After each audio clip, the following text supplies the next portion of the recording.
Muy bien, hermanos, buenos días, bienvenidos a todos.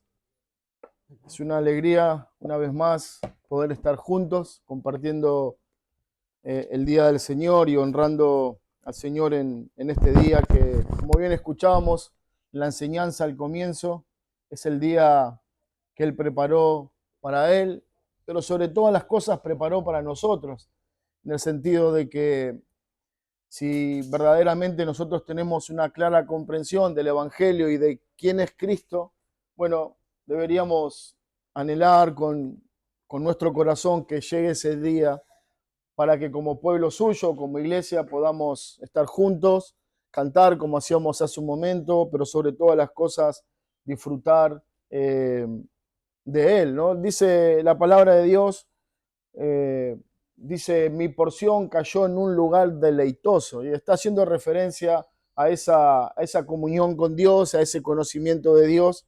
Y cuando eso es una realidad en nuestra vida, cuando realmente es un deleite para nosotros estar en comunión con Dios, más allá de la comunión personal y particular en la semana, en nuestras casas, esa comunión con el pueblo de Dios que se reúne para honrarlo, debería ser motivación suficiente para anhelar que el domingo llegue y congregarnos como iglesia de Cristo.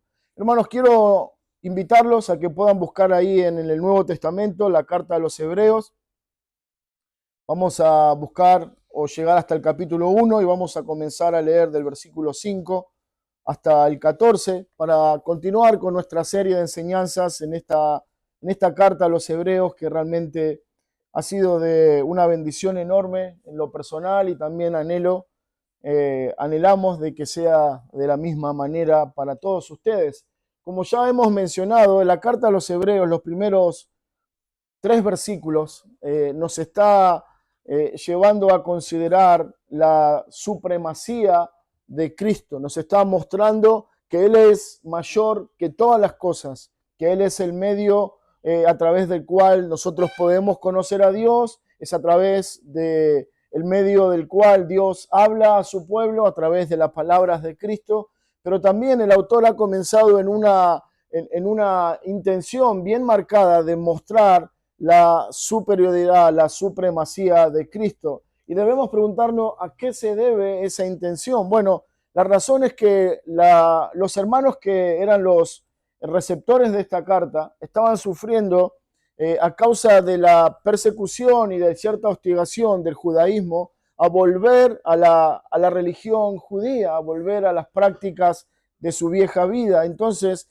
ellos por un tiempo habían considerado a Cristo como el Salvador, como el Señor, como aquel a quien debían obedecer, pero llegan a la conclusión de que a causa de esa obediencia práctica, así se dice, ellos comenzaron a tener ciertas complicaciones bien serias para su vida. Entonces ellos comienzan a analizar y a cuestionar la fe cristiana, diciendo, antes estábamos en el judaísmo, antes habíamos recibido la ley de Dios y no teníamos ningún problema. Ahora que vinimos a Cristo y que comenzamos a vivir la fe cristiana, comenzamos a ser perseguidos, maltratados y a tener un montón de complicaciones en nuestra vida.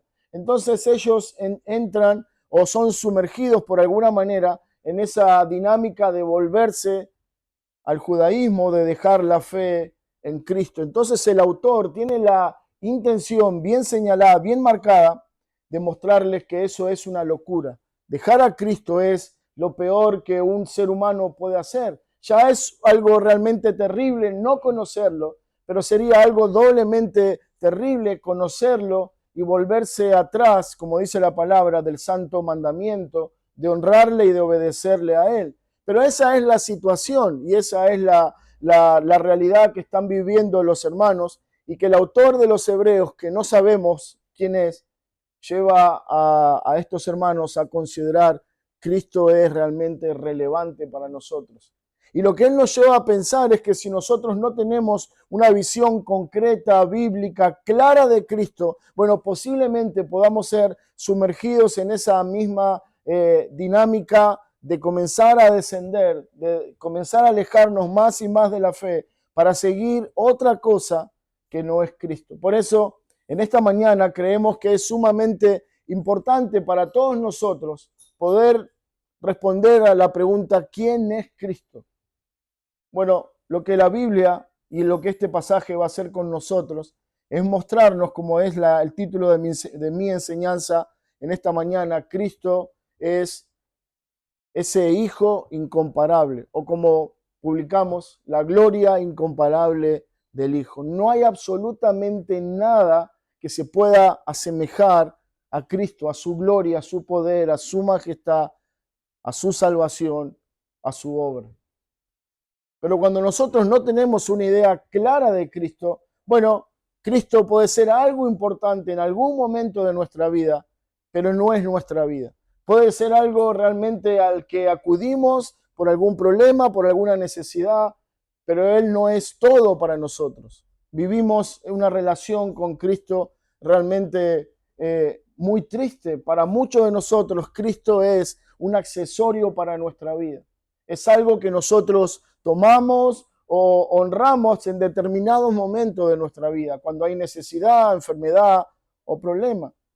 Pero anhelamos que en esta mañana, con la ayuda del Señor, al considerar solamente 2 versículos, 5 y 6, podamos ver con los ojos bíblicos quién es Cristo o cómo debería ser entendido Cristo y cómo deberíamos vivir esa fe en Él. Bueno, a partir del versículo 4, el autor comienza a mostrarnos que había dentro de ese problema general, había un problema que tenía que ver con cierta adoración o cierta atracción de los hermanos hacia los ángeles. Por eso el versículo 4 dice que Cristo fue hecho superior a los ángeles, cuanto heredó más excelente nombre que ellos. Bueno, la historia de Israel está realmente bien marcada, bien acompañada por una cantidad de ángeles que intervienen a su favor o que de alguna manera proveen la ley de Dios o que revelan la voluntad de Dios. Y esto es lo que les hacía a ellos considerar a los ángeles como seres realmente especiales, seres que realmente tenían una alta consideración para ellos. Pero lo que ellos no están notando es que al contemplar a los ángeles como algo importante, están despreciando a Cristo como ese ser más importante. Y esto nos lleva a la pregunta que nosotros debemos hacernos: ¿qué cosa hay en nuestra vida que muchas veces se torna más importante que Cristo? Bueno, vamos a leer entonces, para responder estas preguntas, vamos a leer a partir del versículo 5 hasta el 14, pero luego vamos a volver a los versículos 5 y 6, y en estos 2 versículos rápidamente tendremos nuestra enseñanza con la ayuda de Dios en esta mañana. Dice versículo 5, porque ¿a cuál de los ángeles dijo Dios jamás: mi hijo eres tú, yo te he engendrado hoy, y otra vez yo seré a él padre y él me será a mí hijo? Y otra vez, cuando introduce al primogénito en el mundo, dice: adórenle todos los ángeles de Dios. Ciertamente, de los ángeles dice que él hace a sus ángeles espíritus y a sus ministros llamas de fuego. Mas del Hijo dice: tu trono, oh Dios, por el siglo del siglo, cetro de equidad es el cetro tuyo, el cetro de tu reino. Has amado la justicia y aborrecido la maldad, por lo cual te ungió Dios, el Dios tuyo, con óleo de alegría más que a tus compañeros. Y tú, oh Señor, en el principio fundaste la tierra, y los cielos son obras de tus manos. Ellos perecerán, mas tú permaneces, y todos ellos envejecerán como una vestidura, y como un vestido los envolverás y serán mudados, pero tú eres el mismo, y tus años no acabarán. Pues, ¿a cuál de los ángeles dijo Dios jamás: siéntate a mi diestra hasta que ponga a tus enemigos por estrado de tus pies? ¿No son todos espíritus ministradores enviados para servicio a favor de los que los que serán herederos de la salvación? Bueno, esta es la respuesta que el escritor a los Hebreos va a desarrollar, y nosotros vamos a fijar nuestra atención solamente en el versículo 5 al 6. Pero vamos a orar, hermanos, una vez más y pedirle al Señor su ayuda y dirección para este tiempo, ¿sí? Oremos. Señor Padre, Queremos agradecerte por tu palabra, sobre todo por pasajes como el que vamos a considerar en esta mañana, pasajes tan profundos y tan vastos que no nos alcanzaría, Señor, la vida misma para poder llegar al fondo de todo lo que este pasaje significa y enseña para tu iglesia. Pero, Señor, al menos te rogamos que en tu misericordia y condescendencia para con nosotros, Padre, puedas dar algo de luz y abrir nuestros ojos para contemplar por medio de la fe a tu Hijo, quién es Cristo. Señor, dejar de considerarlo como un simple Salvador, como un simple hombre que se encarnó y vino a morir en la cruz, sino a contemplarlo en su esplendor, en su completa gloria, en su majestad. Señor, que Cristo a partir de hoy deje de ser un simple vocabulario para nosotros como el objeto de nuestra fe y comencemos a verlo como el Señor de gloria, como el Rey de reyes y el Señor de señores. Señor, te rogamos como un acto de gracia y misericordia para con nosotros. Trata con nuestros corazones incrédulos y muchas veces ciegos a la realidad de tu Hijo. Padre, que tu Santo Espíritu traiga ese favor para con nosotros, no solamente nos conforte, consuele y edifique, sino que traiga luz a través de la enseñanza para contemplar a Cristo y ser realmente impactados por tu verdad. Señor, habla a tu iglesia, edifica a tu pueblo, te lo pedimos en el precioso nombre de Cristo. Amén. Hermanos, el versículo 5 del capítulo 1 de Hebreos dice: porque ¿a cuál de los ángeles dijo Dios jamás: mi hijo eres tú, yo te he engendrado hoy, y otra vez yo seré a él padre, y él me será a mi hijo? Y otra vez, cuando introduce al primogénito en el mundo, dice: adórenle todos los ángeles de Dios. Hermanos, realmente me he sentido muy agradecido al Señor en esta semana por permitirme pasar tiempo en este pasaje, y ha sido realmente tiempo de gratitud, de gozo por todo lo que el pasaje encierra.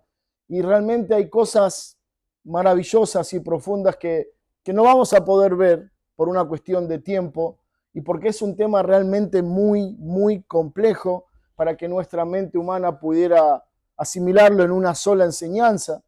Pero sin duda este es un pasaje en las Escrituras que nos obliga a leerlo y hacer silencio, a leerlo y contemplar la verdad maravillosa que Dios está revelando a través del autor a los hebreos. Bueno, es como que el autor a los hebreos abre la ventana de los cielos y nos permite escuchar a Dios hablando acerca del Hijo. Es como que somos por un momento partícipes de esa comunión trinitaria en el cielo y escuchamos una de esas conversaciones santas hablando acerca de la gloria, la majestad y el honor del Hijo. Bueno, como ya decíamos, el autor ya ha demostrado a través de los primeros 3 versículos o 4 versículos la preeminencia del Evangelio sobre la ley. Él ya ha hablado de que Dios habló en el pasado por los profetas a través de visiones y sueños, pero ahora, como algo mejor, como algo superior, dice, nos ha hablado por el Hijo. Y esto es una manera de entender esa superioridad del Evangelio, la revelación del Hijo sobre la ley. No es que la está descartando ni la está minimizando, sino que dice esto es mucho mejor porque esta ley hablaba de este momento. El autor ya ha dicho que el Hijo es el heredero de todas las cosas. Él recibió, Él es el Señor, Él es el dueño de todo lo que podemos ver y aún de todo lo que no podemos ver. Dice que por Él fueron hechos todas las cosas y por Él subsisten. También nos dice que Él es el resplandor de la gloria de Dios, que Él es el reflejo, Él es el retrato celestial de la persona de Dios, de ese Dios invisible.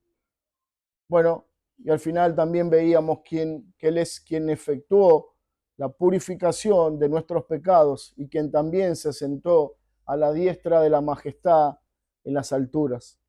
Un autor decía que cada frase en estos primeros 4 versículos es como que tenemos una corona y esa corona se le va agregando a través de estas definiciones del Hijo de Dios como preciosas piedras que van siendo encastradas en esa corona gloriosa que representa a Cristo. Bueno, los versículos 5 al 14 que leíamos demuestran, bueno, a través de distintos textos del Antiguo Testamento, cómo el Hijo de Dios es absolutamente glorioso, superior a los ángeles. Los versículos 5 al 14 son citas del Antiguo Testamento que el autor va utilizando en esta carta, en esta escritura, para que ellos puedan ver consistentemente a la luz de la palabra de Dios cómo Cristo es mejor y superior a los ángeles. No es que él dice, bueno, para mí Cristo es mejor. No, con un fundamento en las escrituras les muestra, les afirma, Cristo es mejor. El argumento que él va a usar no consiste simplemente en decir Cristo es un ángel mayor o un ser superior, sino que él va a mostrar que ese Cristo como nuestro Señor soberano es extremadamente, incalculablemente superior a los ángeles que le sirven a él. Bueno, primer punto para nosotros o primer encabezado es un llamado. Hay un llamado en esta enseñanza, hay un llamado en el Evangelio, hay un llamado, una demanda de parte de Dios. Dios dice en Hechos 17 que Él manda a todos los hombres en todo lugar que se arrepientan. Ese arrepentimiento tiene que ver con esa incredulidad del hombre, con esa obstinación del hombre de no contemplar a Cristo como quien es verdaderamente. Y eso puede suceder aún dentro del seno de la iglesia. Podemos asistir fielmente, podemos cantar a Dios, pero aún en nuestro corazón, en lo más íntimo de nuestro ser, podemos contemplar al Hijo como alguien desechable, como alguien no digno de toda nuestra obediencia y atención. Por eso, el primer encabezado en el versículo 5 nos lleva a un llamado. ¿Cuál es ese llamado? Contempla al Hijo eterno. Contempla a ese Hijo. Contempla a ese ser, no solamente porque es lo que Dios está diciendo en los primeros versículos, contemplen a mi Hijo, Él es el creador, Él es el heredero, Él es el que murió para redimirte, contempla a este Hijo y obedece su palabra. El versículo 5 comienza con una pregunta retórica, esto quiere decir una pregunta que no necesita una respuesta, y la pregunta es de parte de Dios diciendo, ¿a cuál de los ángeles dijo Dios jamás, mi hijo eres tú, yo te he engendrado hoy? Y es como que Él está cuestionando esa fe que los está apartando de la fe verdadera, diciendo, ustedes se van detrás de los ángeles, ustedes adoran a las huestes celestiales, pero noten esto, Dios repetidamente en el Antiguo Testamento ha dicho, Cristo es mi Hijo.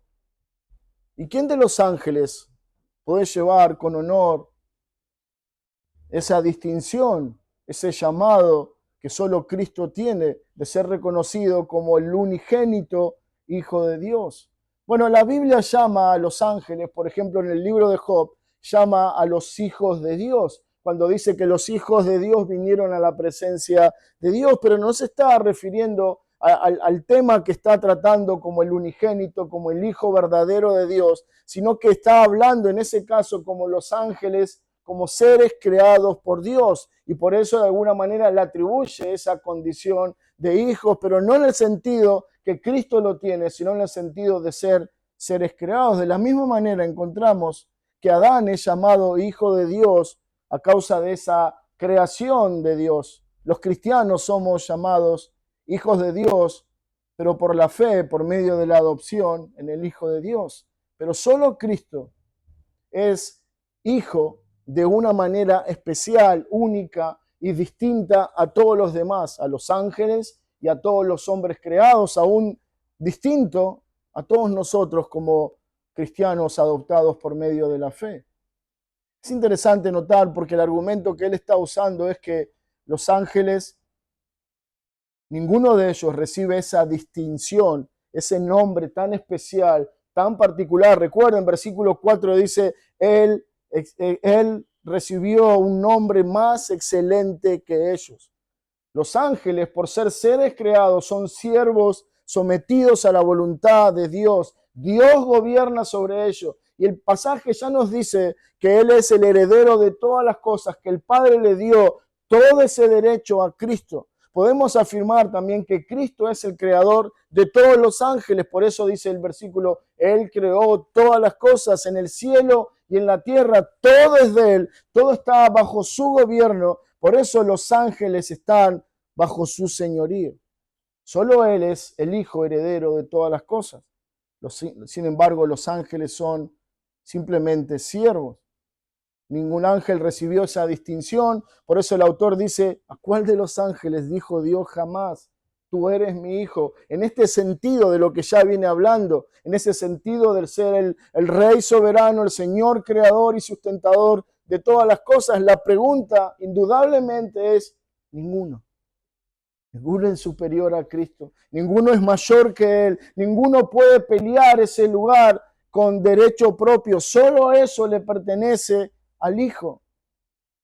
Ninguno de los ángeles puede reflejar tan perfectamente la gloria de Dios como sí lo hace el Hijo. Ninguno de los ángeles puede reflejar la imagen o puede evidenciar la misma sustancia de Dios. Sí, son seres celestiales, sí, son seres sabios y más santos que el hombre, pero ninguno puede asemejarse a la persona de Cristo. El Hijo es distinto, superior. Solo Él puede, en esencia, reflejar la figura o la persona y el carácter de Dios. Ninguno de los ángeles creó el universo ni lo sustenta. Los ángeles no necesitan aprender acerca del Hijo de Dios. Ellos saben quién es Cristo. Dice la palabra de Dios que aún los demonios saben quién es Cristo. Tenemos varias escenas en los evangelios donde Cristo aparece en determinado lugar y los demonios proclaman diciendo, ¿ya has venido para atormentarnos? Ellos reconocen quién es Cristo, que Él es el Señor a quien ellos deben estar sometidos.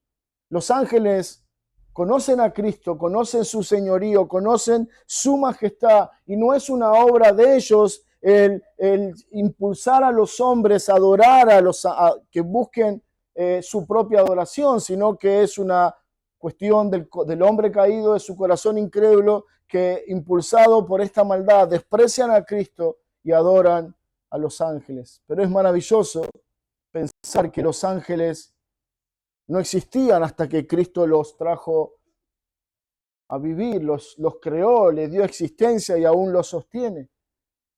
Ellos le vieron al ser creados, le adoraron en el cielo mientras el Señor estaba con el Padre en la eternidad. Y luego le vieron siendo encarnados. Y dice que cuando Él nació, los ángeles le adoraron. Pero también hoy, conforme a lo que dice el versículo 3 de Hebreos 1, que Cristo está sentado a la gloria, a la derecha de Dios, en la gloria del Padre, le adoran. Esta es la realidad celestial. Así como Cristo nos muestra al Padre por medio de su obra, por medio de lo que Él enseñó acerca de Dios, el Padre de la misma manera nos muestra al Hijo en el cielo. Ese es Cristo. Y creo que ya tenemos suficiente tela para pasar todo este día del Señor y toda la semana meditando en esta verdad. Pero hay una verdad que nosotros debemos destacar sobre todas las otras, y es que el Hijo de Dios no comenzó a ser hijo cuando se encarnó y vino a Belén. Cristo es eternamente el Hijo de Dios. Antes de que la creación existiera, antes de que los ángeles existieran, antes de que Él se encarnara y viniera a la tierra, Él ya era el Hijo de Dios. Y sabemos que esta es una manera que Dios estableció para poder distinguir a cada uno dentro de la Trinidad, Dios Padre, Dios Hijo y Dios Espíritu Santo. Pero aún es una verdad que nosotros debemos entender. Aquel que nació de la Virgen María ya era eternamente el Hijo de Dios. Él no vino a ser hijo cuando apareció en la escena de la humanidad. Él simplemente asumió una naturaleza humana y vino como descendiente de Abraham y de David. No dejó de ser Dios ni dejó de ser hijo. Lo único que nosotros podemos ver es que añadió a su persona divina ese cuerpo de carne, esa naturaleza humana para venir a cumplir con el propósito santo y redentivo de Dios. El autor va a tomar y citarnos un versículo del Salmo 2, versículo 7, que dice: mi hijo eres tú, yo te he engendrado hoy. Esta es el primer eslabón en una extensa cadena de versículos que él toma del Antiguo Testamento para afirmar una verdad eterna. Cristo es el eterno Hijo de Dios. Bueno, en el contexto original de este Salmo 2, él está hablando de esa coronación o reconocimiento de un rey que iba a ser ungido, iba a ser dada a la nación. Pero esa frase donde él utiliza, que él menciona cuando habla acerca de engendrar, no significa crear. Bueno, es la primera impresión que nosotros podemos asimilar. Bueno, engendrar, el significado de la palabra nos puede llevar a eso, pero en este caso particular no está hablando de algo que viene a existir. No significa, en el contexto del que está dado Salmo 2, que el rey venga a existir o que es creado, sino que está declarando que ese hijo rey y representante de Dios a la nación está siendo entregado o ungido como tal. Bueno, luego hay una frase que dice: mi hijo eres tú, yo te he engendrado hoy. Bueno, ese hoy también puede confundir y ha producido gran confusión a muchos en el tiempo, como que ese hoy nos marca como un punto de partida, como el nacimiento de algo, y cuando lo unimos a la palabra engendrar hoy, parece naturalmente que está asumiendo que este hijo comenzó a existir en un momento determinado. Pero no está hablando de eso, sino que se está manifestando no en que este es el momento en que el Hijo comenzó a existir, sino que es el momento en que el Hijo se manifestó por medio de la voluntad de Dios como ese Rey prometido, como ese Rey redentor. Bueno, es como decir el que el Hijo eterno fue públicamente vindicado y reconocido como ese Salvador que Dios había anunciado por medio de sus profetas. Quiero que me acompañen por un momento ahí a la carta de Pablo a los Romanos, el capítulo 1,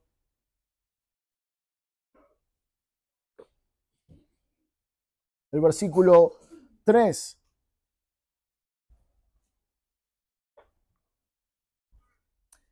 Carta a los Romanos, capítulo 1, versículo 3. Dice Pablo acerca de su Hijo, nuestro Señor Jesucristo, que era del linaje de David según la carne, que fue declarado Hijo de Dios con poder según el Espíritu de Santidad por la resurrección de entre los muertos. Bueno, Pablo comienza hablando acerca de su Hijo. Él dice, él ya era el Hijo. Y luego dice, ese Hijo que ya era, nació a través del linaje de David, según la carne vino a existir, pero él ya existía, ya era un ser eterno, ya era conocido como Hijo eterno de Dios, pero fue declarado como Hijo de Dios con poder por medio de la resurrección. No comenzó a ser hijo, fue públicamente revelado, manifestado a través de esa resurrección. Es como que él está diciendo, este es el Hijo prometido, este es el que iba a nacer, que iba a morir y que iba a resucitar conforme a la palabra de Dios. Seguramente ustedes se están preguntando, bueno, todo esto es muy agradable, muy lindo, muy teológico, pero ¿cuál es el punto en todo esto? Bueno, el punto realmente es muy importante, porque esta es una de las doctrinas que de tanto en tanto surgen como una de las discusiones más profundas o los medios a través de los cuales atacan nuestra fe y nuestra esperanza en Cristo.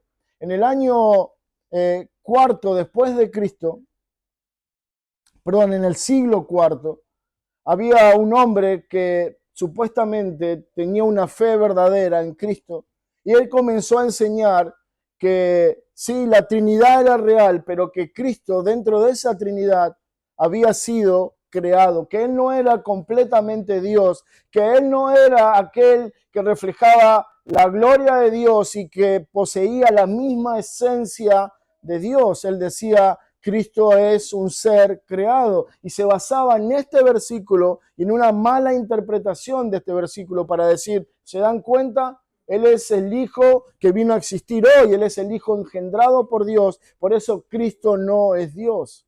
Y esto surgió o llevó a la iglesia al primer concilio conocido como el Concilio de Nicea en el año 325 a tratar acerca de este tema, y el tema era definir si el Hijo de Dios era verdaderamente Dios. Y muchas discusiones se generaron a la luz de esta falsa enseñanza de este hombre conocido como Arrio. Y había un hombre que se llamaba Atanasio, y él le respondió. Y él le dijo en pocas palabras, el Hijo de Dios no es una cosa creada. El Hijo de Dios no es una cosa hecha, sino que es el Hijo eternamente engendrado en el Padre. Y el argumento que él utiliza es, si Cristo vino a existir, entonces, ¿quién fue el que creó todas las cosas, como dice Hebreo en el versículo 3? ¿Quién fue aquel que creó todas las cosas si Él todavía no existía? Y si la palabra de Dios está afirmando que Cristo es el creador de todas las cosas. El Evangelio de Juan, el capítulo 1, versículo 3 dice, todas las cosas por Él fueron hechas y sin Él nada de lo que ha sido hecho fue hecho. Lo que Él está tratando de demostrar con una argumentación bíblica es decir, no simplemente decimos Cristo es un Hijo eterno, lo podemos mostrar bíblicamente, lo podemos afirmar desde las Escrituras. La respuesta fue, Cristo es engendrado, mas no creado. Él es Dios verdadero de Dios verdadero, de la misma sustancia del Padre. Hermano, sé que esto que estamos hablando es un tema realmente profundo y difícil de asimilar en un breve tiempo, y necesitamos quizás profundizar en esta verdad, pero es un acto de fe que creemos en que la palabra está afirmando esa eternidad del Hijo.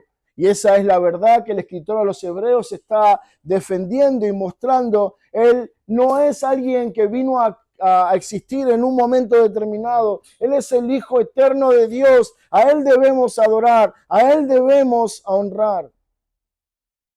Atanasio decía, si Cristo hizo todas las cosas, ¿cómo puede ser que Él sea una de las cosas hechas? Él es el Hijo eternamente de Dios. No fue creado como alguna de sus criaturas. El siguiente versículo que el autor de Hebreos toma, ese es el que encontramos en el libro de Segunda de Samuel, el capítulo 7, versículo 14, que pertenece al pacto de Dios con David, a esa promesa de que siempre iba a haber alguien de su familia reinando para siempre. Dios prometió que uno de sus descendientes sería establecido como rey para siempre y disfrutaría de una relación perfecta con Dios. Bueno, esa promesa tuvo cierto cumplimiento en parte en Salomón. No hubo un reino tan bendecido, tan próspero como el de Salomón, pero todos conocemos su historia y cómo terminó. Y si bien esto pudo haberse cumplido en parte en Salomón, sabemos que esta promesa de Dios estaba apuntando hacia un hijo y un reino mayor. Estaba hablando acerca de la persona de Cristo. Bueno, él habla del futuro, yo seré a él padre. Eso es lo que el escritor a los Hebreos dice. Yo seré a él padre. No significa que Cristo todavía no fuera hijo, sino que significa que el Hijo Eterno todavía debía entrar en la historia de la humanidad, asumir ese cuerpo de carne y ocupar públicamente ese trono de David. No en el sentido literal, como un rey que está sentado en su trono, en su palacio, en un lugar específico, sino que se está refiriendo a que Él es ese rey que ellos debían esperar.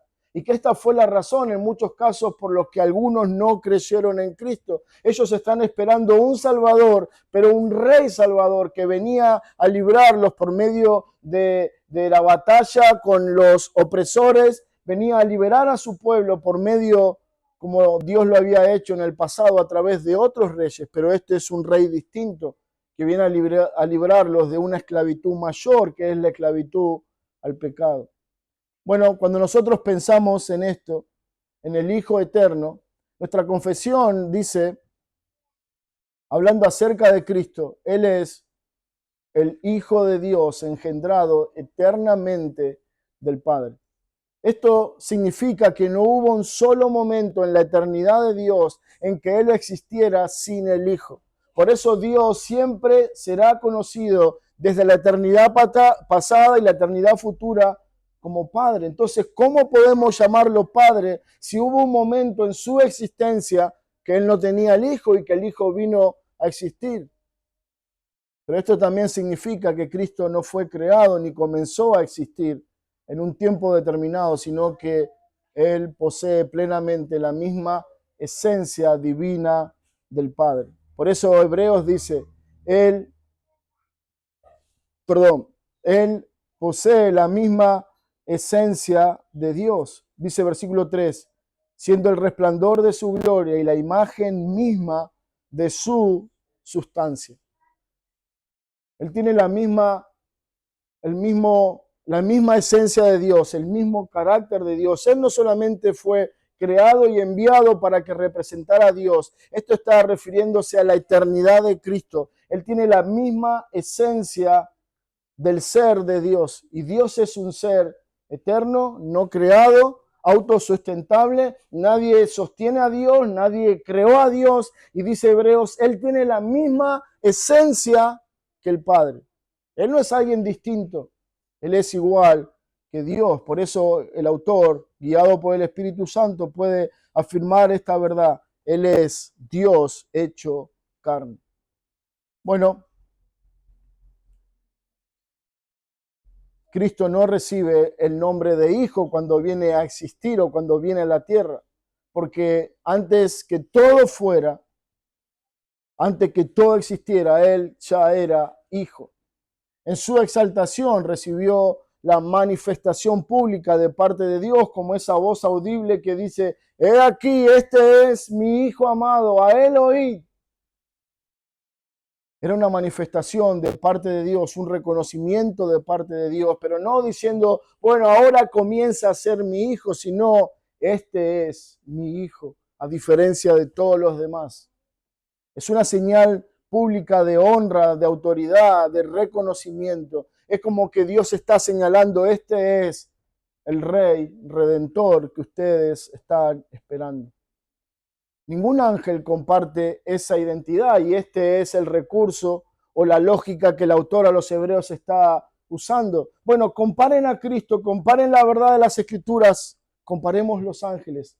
¿Quién puede asemejarse a este glorioso Salvador? Ningún ángel comparte esa identidad de ser llamado hijo, ningún ángel posee la naturaleza del hijo, ningún ángel ocupa el trono del hijo. Sabemos que hubo un ángel que quizás quiso ocupar el trono de Dios y sabemos cómo terminó. Fue expulsado del cielo y hoy está fuera de la comunión con Dios. Ningún ángel posee ese nombre, ningún ángel posee esa naturaleza, ni esa autoridad, ni ese trono, solo el Hijo de Dios. El propósito de esta revelación no es solamente que nosotros sepamos más acerca de ese glorioso Cristo. Se trata de que confiemos en ese Cristo.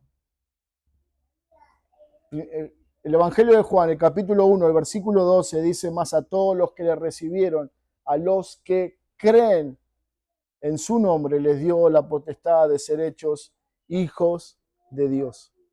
Ningún ángel puede llevar ese nombre, es lo que el escritor a los hebreos está diciendo. Dios jamás llamó a ningún ángel hijo de Dios, pero a todos los que creen en Él, ellos tienen el honor y el beneficio de ser llamados como Cristo hijos de Dios. ¿Y cómo es eso? por medio de la fe, por medio de creer en Él. A los que creen en su nombre, dice la palabra, les da el derecho, les da la potestad de ser llamados hijos de Dios. Creer no significa simplemente conocer ciertos hechos acerca de Cristo, tampoco aceptar intelectualmente que estos hechos son verdaderos y bíblicos. El creer involucra la fe, esa fe salvadora que acepta como genuino, verdadero, todo lo que la Biblia habla y afirma acerca del Hijo. Nos lleva esa fe verdadera a una confianza personal. Nos lleva a descansar y depender de Él. No solamente para la salvación, sino para todos los asuntos de nuestra vida. El asunto no es si podemos explicar teológicamente quién es Cristo. La pregunta en esta mañana es si estás descansando en este Cristo que es superior a los ángeles. Ese es el tema y la discusión del escritor a los hebreos. La pregunta o el punto no era simplemente demostrar la superioridad de Cristo, dejarlos humillados y ofendidos por esta verdad. No, él está hablando pastoralmente y le dice, es una locura abandonar a Cristo, es una locura no contemplar al Hijo de Dios como el Señor digno de toda fe, de toda esperanza. Es como que Él está diciendo, abrácense a este glorioso Salvador. Recibir a Cristo, como dice Juan 1:12, es mucho más que recibirlo como un hombre histórico. Es recibirlo como el autor de los Hebreos está mencionando en este pasaje, como el sacerdote que realizó la purificación de nuestros pecados. Es recibirlo como el Rey delante de quien debemos postrarnos, inclinarnos todo el tiempo. Él es el Señor de señores, Él es el Rey de reyes ante quien toda rodilla se doblará. Y hoy podemos doblarnos en reverencia y honra, reconociendo Él es el Señor. O un día nos arrodillaremos ante Él pidiendo su clemencia. Pero todo lo que vamos a recibir es la mano justa de Dios condenando nuestras almas. Por eso en esta mañana el llamado es: contempla al Hijo de Dios. Contempla a ese Cristo. Contempla a ese Salvador, contempla su llamado, contempla su invitación santa a que vengas a Él. Y no solamente me estoy refiriendo en esta mañana a aquellas personas en este lugar que no conocen a Cristo. Me refiero a todos nosotros que decimos ser pueblo de Dios. Pon tus ojos en Cristo. No simplemente un día cuando Él te salvó. Permanece, continúa poniendo tus ojos en Cristo. Hebreos nos está advirtiendo del gran peligro de poder escuchar acerca de las maravillas del Salvador, de escuchar acerca de la grandeza de este Señor. Sin embargo, deslizarnos y alejarnos lentamente de Él. Y esto es lo que se evidencia en nuestra vida cuando nosotros, por distintas razones seculares, temporales y pasajeras de esta tierra, comenzamos a dejar a Cristo y comenzamos a olvidar nuestras responsabilidades para con Él. Oh, hermanos, las responsabilidades son lo que Dios trae a nuestra vida para honrar al Hijo. Y en cada cosa que fallamos le deshonramos a Él. Y es como decirle en la propia cara del Rey de Reyes y Señor de Señores: oh Dios, no me importan tus mandamientos. Señor, no me importan los compromisos que asumí con tu iglesia. Señor, no me importa tu iglesia. Al igual que los hebreos, comenzamos a olvidarnos de la gloria de ese Dios, de la gloria de ese Hijo. No basta con contemplar al Hijo en los cielos sentado a la diestra de Dios. No basta simplemente con admitir, sí, Él es glorioso. No basta simplemente con afirmar, sí, Él es el Hijo eterno de Dios. La pregunta es, ¿has creído en ese Hijo? La pregunta también es, ¿descansas en la obra, en la palabra, en la promesa de ese Hijo? Porque eso es lo que nuestra vida va a reflejar al final. si creemos en este Hijo, no en ese Cristo que nosotros podemos inventar en nuestra mente, en nuestra cabeza. Si nosotros creemos verdaderamente en el Hijo de Dios, entonces Él no solamente será el Hijo de Dios, Él es nuestro Señor. Él es el que sustenta nuestra vida. Él es el que me llama una y otra vez a seguirlo, independientemente de quién lo siga. Oh, cuántas bendiciones nos perdemos por mirar alrededor. ¿Quién está haciendo? A ver, ¿quién sirve a Dios? A ver, ¿quién va a la reunión? Eso es pecado. Pon tus ojos en Cristo y no importa quién venga atrás.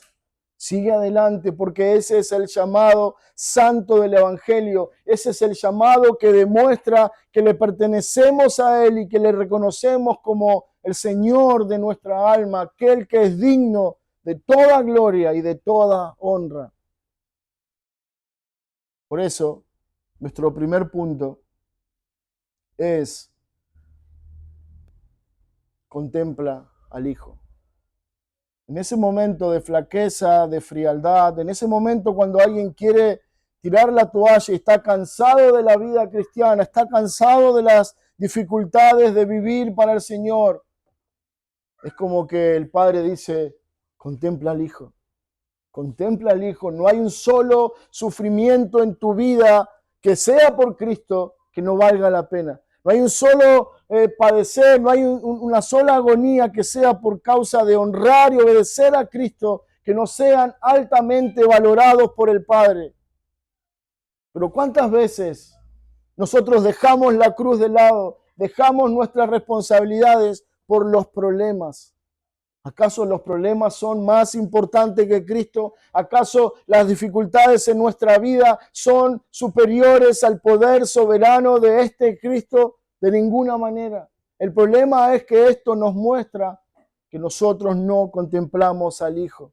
No lo contemplamos bíblicamente, no lo contemplamos en ese sentido de majestad, de gloria, de Señor, de Rey, de aquel que le pertenece tu alma, porque Él murió para comprarla. Esa alma le pertenece a Él. Pero nosotros vivimos como que simplemente Él compró, rescató nuestra vida para que luego nosotros vivamos como a nosotros nos parece, sin obediencia, sin señorío, sin servicio. Pero no olvides, esa alma le pertenece a Él. Él murió para salvarte. En segundo lugar, versículo 6, más rápidamente, dice el escritor a los Hebreos, y otra vez cuando introduce al primogénito en el mundo, dice: adórenle todos los ángeles de Dios. Bueno, ya vimos de un llamado: contempla al Hijo eterno de Dios. Ahora esperamos una reacción, o es lo que Dios espera, o es lo que el autor espera de los oyentes, una reacción, que ellos reaccionen, que ellos tomen una decisión. Adoren al Hijo. Contempla al Hijo. Cuando lo contemplamos a la luz del Evangelio y la verdad, la reacción natural del pueblo de Dios sería postrarnos ante nuestras rodillas y adorar al Hijo. El versículo 5, ya como mencionábamos, vimos que los ángeles no solamente son distintos, sino que son inferiores al Hijo. Y ahora lo que vemos es que Dios llama a esos ángeles mostrando esa superioridad del Hijo, diciéndole: ángeles, adoren al Hijo. Él es digno de toda honra, de todo honor. Honren a mi Hijo. La frase con la que empieza el versículo 6 es cuando introduce al primogénito en el mundo. Bueno, algunos interpretan este versículo de una manera muy distinta a la que nosotros podemos entender. Algunos afirman que esta frase otra vez se está refiriendo como a esa segunda venida de Cristo al mundo, pero hay varias discusiones y varias interpretaciones distintas a esta, pero sí entendemos que hay que mencionarla. Pero luego utiliza esa frase primogénito o primogeniture, como sabemos. Bueno, esto se refiere al primer hijo nacido en una familia, en un matrimonio. De esta manera lo identifica Lucas en el capítulo 2, versículo 7, cuando dice que y dio a luz a su hijo primogénito y lo envolvió en pañales y lo acostó en un pesebre porque no había lugar para ellos en el mesón. Lucas se está refiriendo a María y al nacimiento de su primer hijo. Por eso le llama el primogénito de María, era Cristo. Esto también afirma y de alguna manera tira por tierra la doctrina católica romana, donde ellos enseñan que María no tuvo más hijos que Cristo. La palabra dice, Cristo fue el primero de muchos hijos. En el Antiguo Testamento la primogenitura tenía un sentido jurídico y real. El primogénito poseía privilegios, no en el sentido del primer nacido, sino el que era señalado como el primogénito. Y ese que era señalado como primogénito, recibía el privilegio de la herencia y recibía un honor especial. Por eso la palabra en el tiempo llegó no solamente a expresar el primero que nace en una casa, sino que también representaba esa dignidad, esa autoridad, ese derecho a la herencia. Hebreos 1:6 está citando el Salmo 89:27, donde dice, yo le pondré por primogénito el más excelso de los reyes de la tierra.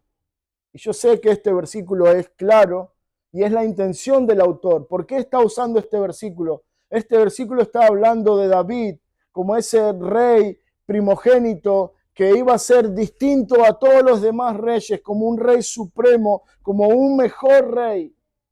Pero él toma esta referencia a David y ahora la aplica a Cristo.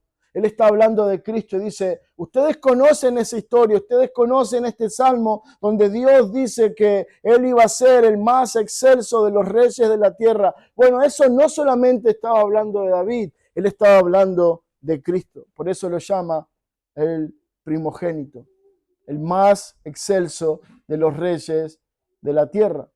Por eso lo presenta como ese rey que iba a descender de la familia de David, el último y definitivo rey, el que iba a reinar eternamente y se sentaría para siempre en el trono de David. Jesús es ese verdadero rey que cumple de manera perfecta lo que Dios había anunciado de ese rey que iba a venir. Si nosotros seguimos leyendo el capítulo 1 de Hebreos, versículo 8 dice, más del Hijo dice, tu trono, oh Dios, por el siglo del siglo, cetro de equidad es el cetro de tu reino. ¿Qué está diciendo? Cristo tiene un reino eterno. Él es un reino, Él es un rey eterno, Él es un rey para siempre. Los versículos 10 al 12 dice, tú, oh Señor, en el principio fundaste la tierra. ¿De quién está hablando? De Cristo. Lo mismo que ya anunció versículo 2 y versículo 3, es el creador de todas las cosas, es el Hijo eterno, es el Rey eterno. Y ahora dice, tu reino, tu trono es por todos los siglos, pero continúa diciendo, Señor, tú fundaste la tierra, los cielos son obra de tus manos, ellos perecerán, mas tú, porque tienes un reino eterno, permaneces para siempre. Está hablando de ese Cristo eterno, está hablando de ese que es el Hijo eterno de Dios, distinto a los ángeles. Pablo, Colosenses capítulo 1, versículo 15, hace una afirmación similar a esta y dice, Él, Cristo, es la imagen del Dios invisible, el primogénito de toda creación, porque en Él fueron creadas todas las cosas, las que hay en los cielos, las que hay en la tierra, visibles e invisibles, sean tronos, sean dominios, sean principados, sean potestades, todo fue creado por medio de Él y para Él. Y Él es antes de todas las cosas, y todas las cosas en Él subsisten, y Él es la cabeza del cuerpo, que es la iglesia, el que es, el principio, el primogénito de entre los muertos, para que en todo tenga la preeminencia. Y esa es la idea de Hebreos. Cristo tiene la preeminencia en todo. Por eso comienza como comienza el capítulo 1 hablando de la majestad, del poder creador, del poder revelador de Cristo, de esa misma esencia con Dios. Él dice, Él es Dios. No solamente es aquel que vino a morir en tu lugar para salvarte. Él es el Hijo eterno de Dios, quien es digno de toda alabanza. Dice, para que todas las cosas tengan la preeminencia. Todo le pertenece a Él.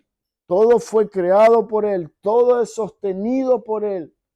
Aún la vida de los incrédulos, aún la vida de aquellos que le rechazan y le aborrecen, sigue siendo sostenida por su mano fiel. Pero quiero quedarme brevemente en esta idea para que en todo tenga la preeminencia. Es increíble pensar en que el universo está sujeto a su voluntad. Es increíble pensar que toda la creación está sometida y siendo sostenida por Él. Pero es increíble mucho más pensar que nosotros podemos asumir esa postura de rebeldía contra Cristo y no darle la preeminencia al primer lugar, el lugar central en nuestra vida, a Cristo. Eso es lo que el autor está diciendo, hermanos. ¿Cómo puede ser? Todas las cosas existen porque Él las creó y Él las sostiene, pero aún nosotros en nuestra necedad adoramos ángeles o buscamos otra cosa y las consideramos más importantes que este Cristo. Cristo ocupa el primer lugar y lo posee por derecho propio. Él es el heredero, el creador, el Señor de todas las cosas. Pero nosotros muchas veces actuamos de una manera abiertamente, voluntariamente, diciendo, Cristo, en esta vida no hay lugar para vos. En esta vida lo central son otras cosas y a veces no necesariamente cosas malas o pecaminosas, cosas buenas. Pero al final se tornan en ese ídolo que desplaza a Cristo. Bueno, esa frase cuando introduce al primogénito en el mundo, que encontramos ahí en el versículo 6, esta expresión también ha sido interpretada de maneras distintas. Bueno, algunos consideran que se refiere al momento de la encarnación de Cristo, cuando dice que Él se encarnó y entonces el Padre lo trajo a existir al mundo. Otros opinan que esta tiene que ver con la resurrección de Cristo, con su ascensión y con su exaltación celestial de Cristo con el Padre, como dice Hebreos 3, se sentó a la diestra de la majestad en las alturas. Dice, bueno, esto se está refiriendo a ese momento. Y una tercera postura es que lo que ya decíamos al comienzo, algunos dicen, no, esto se refiere a la segunda venida de Cristo, cuando venga por su iglesia.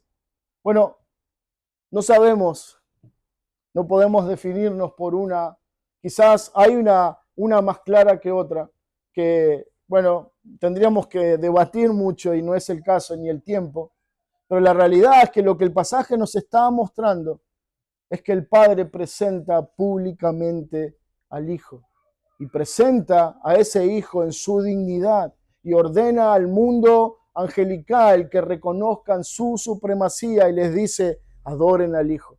No sabemos si fue cuando Él vino a existir en carne en esta tierra, cuando Él murió y resucitó, o cuando ascendió en gloria, o cuando venga. Lo que sí sabemos es que hay un mandato de parte de Dios, adoren al Hijo. Y es interesante porque el autor de los Hebreos toma la palabra de Dios y dice, así como se hizo en el pasado, ahora Él manda que se haga con el Hijo. Bueno, esa palabra, introducir, puede confundirnos un poco, pero no está describiendo la creación o la existencia o el venir a existir del Hijo, sino que está hablando de esa intención de Dios de mostrar al Hijo públicamente y que todos pongan los ojos en Él. Como ese Hijo de Dios eterno, Él siempre fue el Rey soberano sobre los ángeles. Como ese Hijo encarnado, Él recibe públicamente esa voluntad de Dios de venir a salvar a su pueblo y ejerce, como dice Mateo 28, toda potestad me es dada en el cielo y en la tierra. Todo es mío. Y a causa de esto merezco toda la gloria y la honra. Apocalipsis 7:11 nos ayuda un poco a esto. Y dice que todos los ángeles estaban en pie alrededor del trono de los ancianos y de los 4 seres vivientes y se postraron sobre su rostro delante del trono y adoraron a Dios. La pregunta ¿es Cristo Dios? Bueno, es lo que tratamos de afirmar, es lo que el autor a los Hebreos está afirmando. Él es Dios, Él es el creador, Él es el heredero, Él es la misma esencia de Dios. Por eso debemos adorarle. Apocalipsis 5 nos muestra una cita similar y dice: y miré, dice Juan, y oí la voz de muchos ángeles alrededor del trono y de los seres vivientes, de los ancianos, y su número era millones de millones, que decían a gran voz: el Cordero que fue inmolado es digno de tomar el poder, la riqueza, la sabiduría, la fortaleza, la honra, la gloria y la alabanza. Y a todo lo creado que está en los cielos y sobre la tierra y debajo de la tierra y en el mar y todas las cosas que en ellos hay, oí decir: al que está sentado en el trono y al Cordero sea la alabanza, la honra, la gloria y el poder por los siglos de los siglos. Y los 4 seres vivientes decían: amén. Y los 24 ancianos se postraron sobre su rostro y adoraron al que vive por los siglos de los siglos. El Padre manifiesta esta gloria en este llamado y dice: oh, adoren al Hijo, como la visión de Juan, como va a suceder aquel día cuando estemos con Él. Adoren al Hijo. El Padre introduce al Hijo y todo el cielo se inclina ante Él. Él invitó al Hijo y le dijo: Hijo, siéntate a mi diestra. Y todo el cielo se postró ante Él en adoración, reconociendo: Él es el Cordero que fue inmolado y digno de toda alabanza.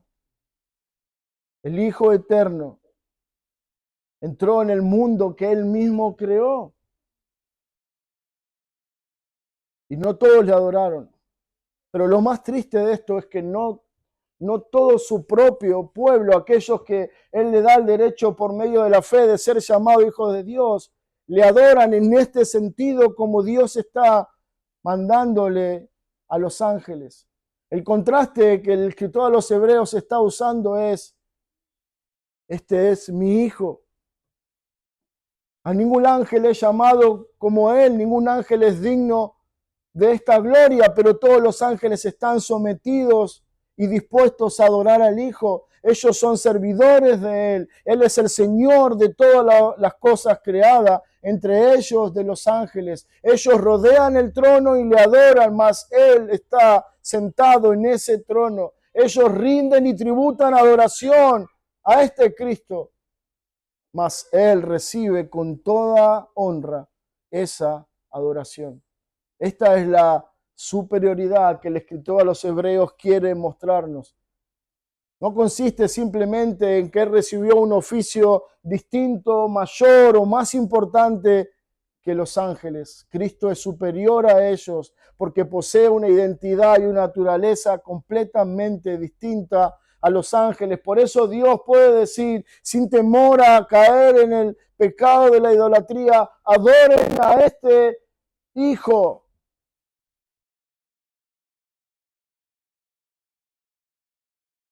¿Será que Dios ha perdido la cabeza y nos está insinuando que cometamos, el pecado de idolatría? De ninguna manera.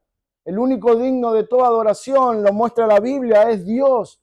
No tendrás otros dioses fuera de mí, solo a este Dios adorarás. Y ahora el Padre dice: adoren al Hijo. ¿Por qué? Porque el Hijo de Dios es Dios hecho carne y que vino a habitar entre nosotros.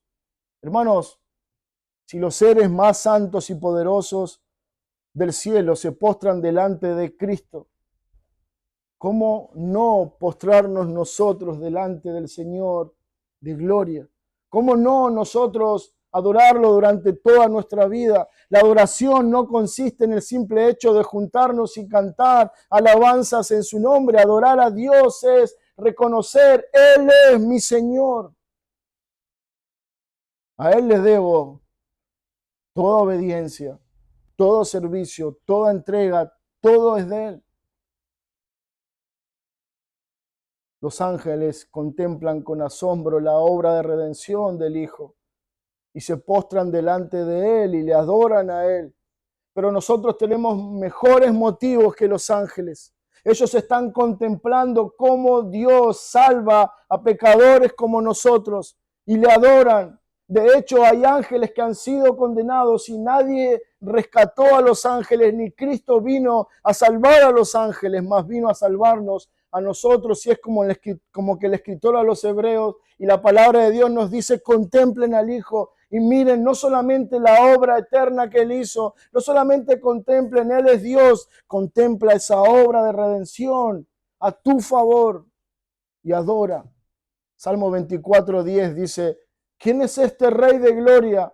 Jehová de los ejércitos, Él es el Rey de la gloria. Hermanos, eso es Cristo. Pero la pregunta no es si esta es la verdad que consistentemente la palabra afirma. La pregunta ¿es este tú, Cristo?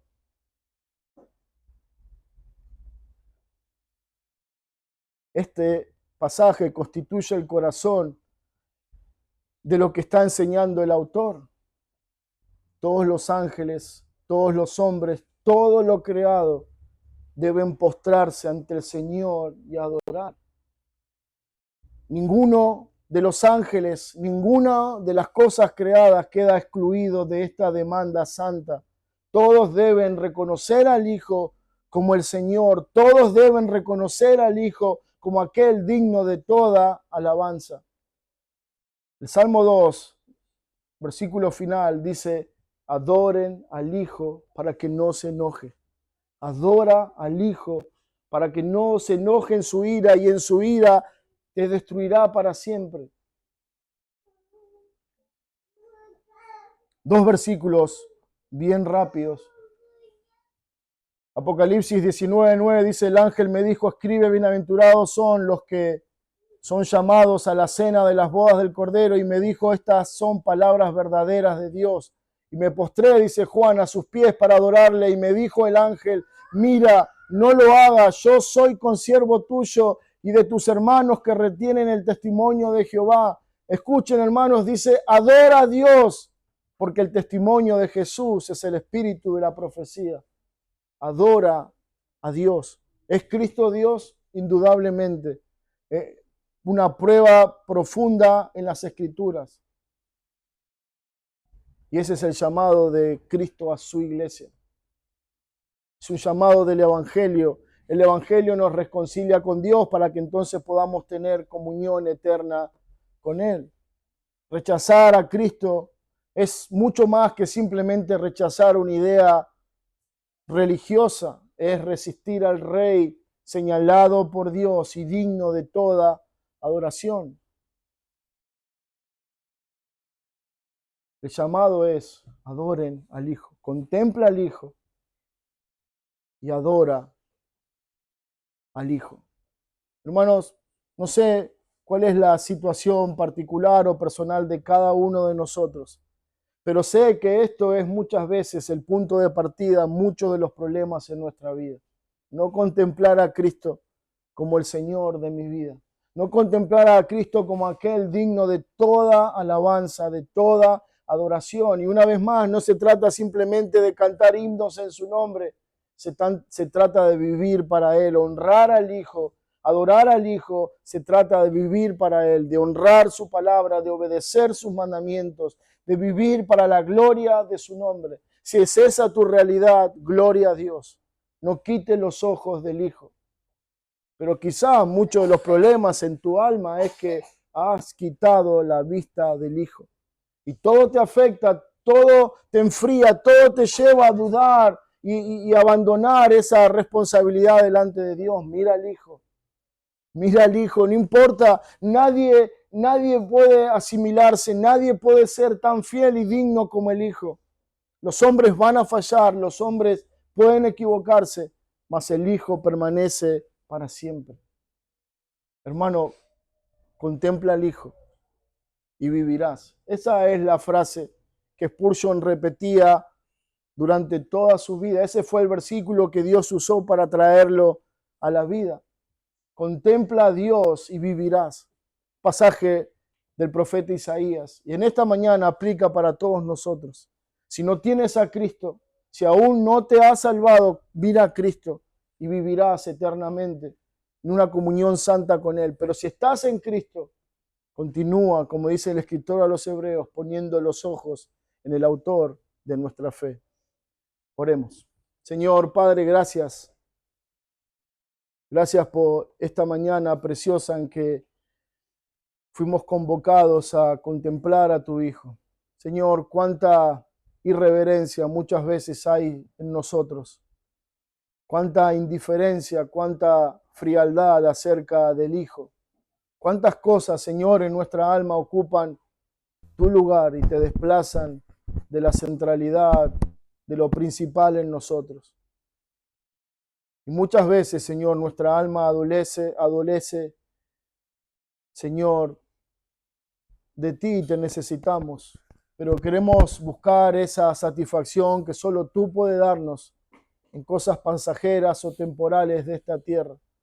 Pero gracias, Señor, porque en esa sequía, en ese no encontrarte a ti en otro lado, sino solamente con los ojos de la fe en la cruz del Calvario, Señor, evidenciamos nuestra maldad, nuestra incredulidad. Y podemos, Señor, confesar nuestro pecado y volvernos a ti diciendo, Señor, te necesito. Padre, que todos nosotros en esta mañana, en lo que resta del día, podamos seguir meditando en esta verdad. ¿Quién es Cristo para nosotros? ¿Es ese Señor de gloria, como lo dice tu palabra, o es un accesorio en nuestra vida? Quizás la razón por la que tú eres un accesorio en muchos de nosotros es porque no te conocemos genuinamente. Quizás hay un conocimiento intelectual de tu palabra, de tu persona. Pero Padre, si esa es nuestra realidad, danos fe y tráenos a la vida, a la salvación. Y si te conocemos verdaderamente, Señor, ayúdanos, danos esa gracia, esa determinación de vivir para la gloria de tu nombre. Te alabamos, Señor, y te damos gracias. En el precioso nombre de Cristo. Amén.